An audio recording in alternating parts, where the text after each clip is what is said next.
It says this, this is in Christ, in whom are hidden all the treasures of wisdom and knowledge. And he says, I say this in order that no one may delude you with plausible arguments, for though I am absent in the body, I am with you in spirit, rejoicing to see your good order and the firmness of your faith in Christ.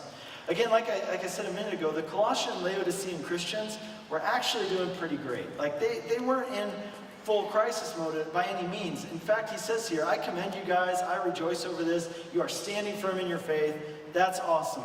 This letter was preventive medicine. Paul wants to address the issue before it becomes an issue, before it becomes a problem, so that it doesn't become a problem.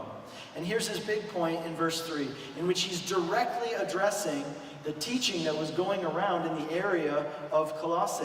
He says in verse 3, in Jesus are hidden all the treasures of wisdom and knowledge. See, the concept that was popular in Colossae is a concept that's also very popular where we live in our day. And it was this, to say that no one religion has all the truth, right? Like no one religion has the corner on everything. Like no one tradition can be possibly completely right. So what we need to do is we need to take a little bit from here and a little bit from there, from this tradition, from that religion. We'll stir it all together and we'll practice them all. Today, what we refer to this as universalism. See, the only thing about universalism is, like many things, they say this: nobody's wrong, everybody's right, except for the people who don't agree with us, and they're completely wrong. Right? You get what I'm saying? Like, in the end, just like everything else, they too are exclusive. Everybody's exclusive when you really get down to it. So people in Colossae, they would say to the Christians there, they would say, oh, you're a Christian. Well, that's cool. I mean, Jesus was a good dude and all. I mean, that's a good start to be a Christian. But, you know, I mean, there are deeper things out there. And the Christian would say, well, what do you mean there's deeper things out there? And they say, well, you know, I mean, Christianity has some things, right? It's a great start. But if you really want to know the deep stuff, if you really want insight into the spiritual mysteries, then you're going to have to look beyond Christianity. You're going to have to come with us, and we'll show you some stuff beyond Christianity. And Paul here is saying to them, don't fall for that for a second, not even for a minute. Don't fall for it, because here's the deal. In Jesus are hidden all the treasures of wisdom and knowledge. Everything that you desire, everything that people are looking for here and there and all these different places, it's found, every bit of it is found in Jesus.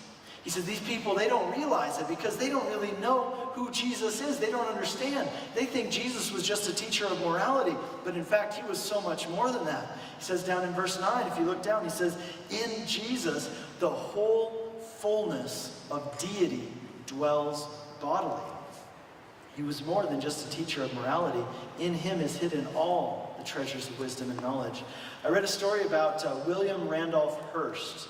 He was a kind of like mogul in the media industry in the early 20th century, owned a bunch of newspapers. If you've ever been out to Central California, there's the Hearst Castle. That was his house. Kind of the deal with him is he just had more money than he knew what to do with. And so he just kept building this crazy house.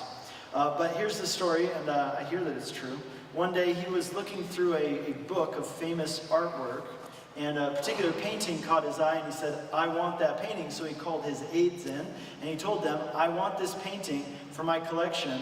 Your task now is to go and find this painting and purchase it for me. And so they went and they made some inquiries, and they came back to William Randolph Hearst, and they told him that they were unable to locate this painting that he was looking for. And he told them, well, listen, if you care about your jobs, you're going to go find that painting for me. So they went out and they searched high and low, and a few months later they returned, and they told him, we found the painting. We found this treasure that you were looking for. And he said, well, okay, great. Did you purchase it? Where's it at? And they said, well, no, we didn't purchase it. And he said, well, why not? And he said, well, because we found it in one of your warehouses. Like, you already owned it. Like, you've owned it for years. In the same way, Paul is telling the Colossians, if you've got Jesus, you've already got it all, right? You've got all the treasures of wisdom and knowledge. It's all in him. If you've got Jesus, you've got it. You don't need to look elsewhere. All of the deep spiritual mysteries are revealed in him. Jesus plus nothing equals everything. There is nothing more profound than Jesus. In him is found the fulfillment of every desire of the human heart. Another story is told, in the days of the Roman Empire, there was a wealthy senator who became estranged from his only son. And when the senator died, they opened up his will, and the will said, "Because my son is a foolish man who does not appreciate me, I leave all of my worldly possessions to my loyal slave, Marcellus. However, because I am a man of grace, I will allow my son to have one of my possessions of his choosing." And the officiator of the will said, "Okay, well, you get to choose one thing. What will it be?" And the son said, "Easy, I'll take Marcellus," right? And that's the idea. You take Jesus and you get it all. All the treasures of wisdom and knowledge, everything you need, it's all in him. So the struggle is real. Even though Paul is in jail, his focus, his concern, his passion is not for himself, but it's for others. That they would know Jesus, that they would understand the gospel, so that their lives would be transformed and their eternal destinies would be secured. The struggle was real. And likewise, if you want to be blessed, if you want to be watered, if you want to be full of life and health, here's how. Be focused on others like Paul was, like Jesus was. Because if not, you will become toxic. Paul's struggle, Jesus' struggle, make it your struggle. And you will find that as you pour yourself out for others, you are continually filled.